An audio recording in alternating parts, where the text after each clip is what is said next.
you sort of don't. I mean, like, you're just watching them, and you think, oh, Norman's a loving guy, you know.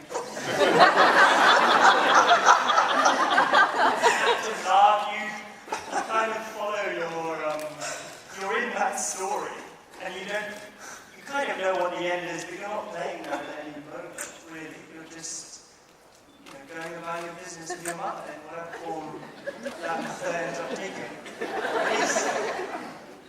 For me, it's always been that act of love, and I think that's the center of both of their relationships. Maybe you shouldn't be loving so much. But even at the end, not to return to the end of episode 9, but he wanted them to both go together. It wasn't a serial killer. I had the axe, and I can't you. He doesn't want to. He doesn't want to get killed. You didn't love me enough. Anyway, I digress. But he is a loving guy. Is it any different for you, Nestor, or you, Max, where I think your characters would view this as a tragedy, whereas Norma and Norman might just say, oh, well, as you said, it's an act of love. Thank you, yes. It is, it's heartbreaking, it's tragic. I remember when I got the episode 9, where Norma dies, I remember reading it, and immediately I couldn't get through it without getting really choked up. And I know Carlton, we talked about this when you wrote it, you and Kerry wrote it. Well, you can explain what happened. Yeah, I was actually, Kerry and I kind of we're trading the script back and forth, and I was working on the sort of section where Norma died, and I was on a plane, and I was like crying, and people were looking at me in a very weird fashion. But it's hard, it's even when you're doing it from the objective point of view, like it's impossible to do that way. And I remember when Kerry and I went into the editing room and we saw the scene cut together for the first time, we were like, oh shit, we are bastards. So this is like so sad. It was just so visceral and emotional. And even though you've kind of thought it through, and we've talked about it for 4 years, when you actually see it and when you do it, it was just like a punch to the gut. I started being upset about it like a year and a half ago. Vera, I feel like I'm just throwing salt to the wounds with these questions, talking about sort of Norma's journey, but she loves her son. She loves her son. That's the one thing we know. She would do anything for her son. Given how it ended, do you think, looking back, she would have changed anything on the journey? I think she probably would have changed many cards that were dealt to her in life, but you can't change your DNA. You can't change the parents that you're born into. You couldn't change your brother.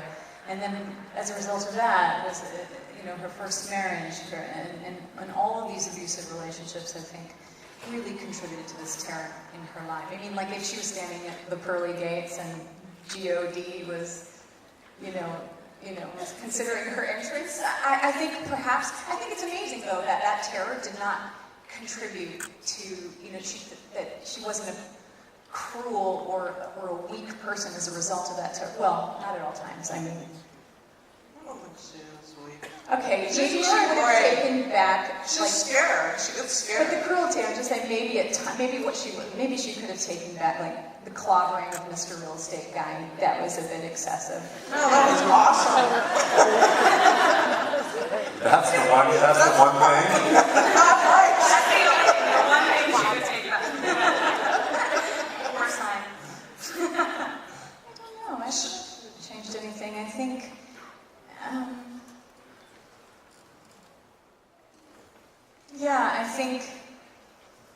I think perhaps she might have. Right here. I think her, she had so much growth and so much illumination. She was so illuminated in terms of her denial and being able to find her voice. And I think that her tongue froze up there at the end.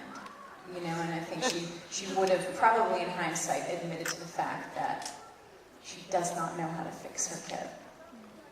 Yeah, maybe that. All right, that's a great answer. Thank you.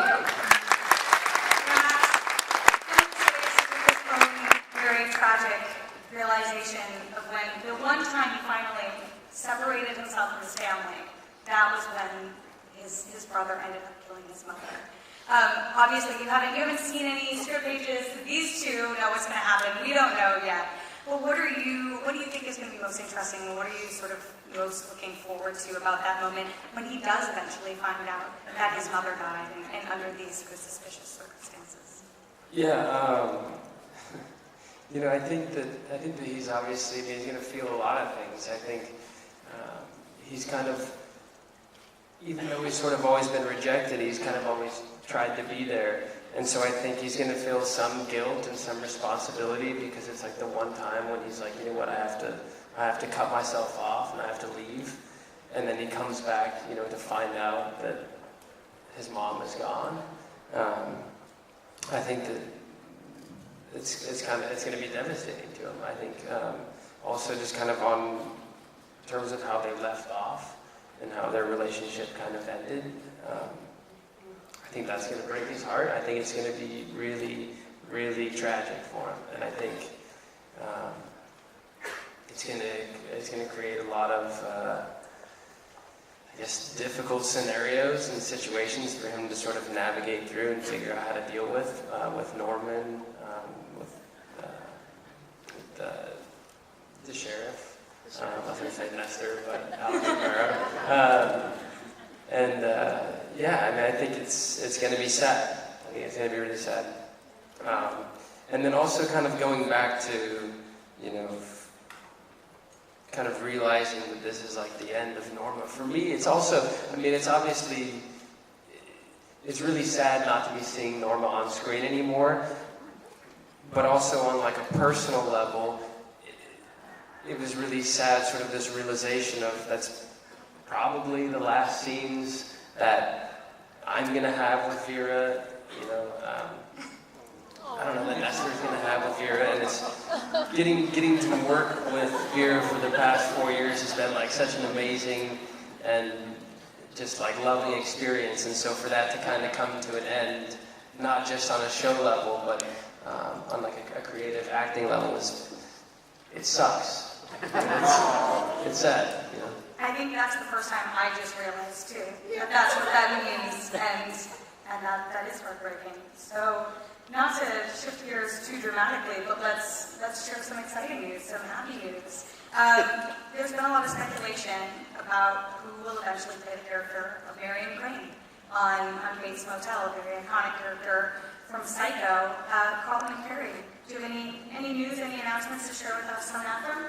Yeah, this was a big thing. As I said, we're doing our own version of the story, and yet we wanted to kind of cross in and out of some of the mythology from the movie. So we very much, wanted Marion Crane, who's so iconic in Psycho, to be a part of our story, but we wanted her to be very much our own character, and we felt in order to do that, we needed to find someone who was very, very special to play Marion, and we think we have done that. And I think rather than me telling you who that's going to be, we're going to let her tell you herself. So